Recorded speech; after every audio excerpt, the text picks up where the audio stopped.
ससुरवा उठैलू ना फोन हो, पल न सुनाई का मोबाइल के टोन हो।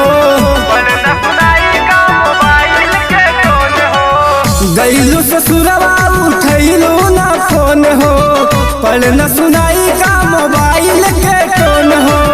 कि हमरे पिया हजे बाड़ टाइलेट हो, ऐसे फोन साइलेंट हो।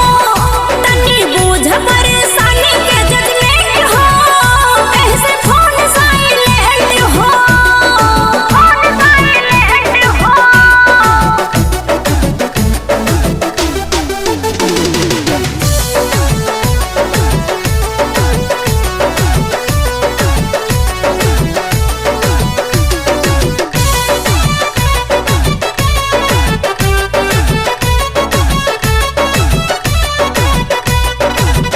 अपने मोबाइल को साइलेंट से हटाओ, बैटरी लो कर रिंगटोने लगाओ। मेरे फोन से ना कर परेशान हो, अकेले हर माँ बुराई हो। नैहर के यार तेरे हम परमानेंट हैं, मेरे कंपेयर से वो तो सर्वेंट है। तू कराई दे पापिया से सस्पेंड हो, ऐसे फोन साइलेंट हो।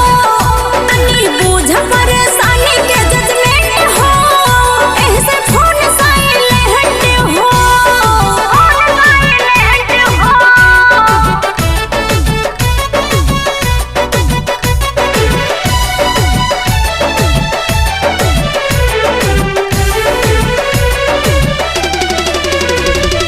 राइटर अनिल संघ ललिता पटेल हो, विश्वस मिले अवत रहलू अकेल हो।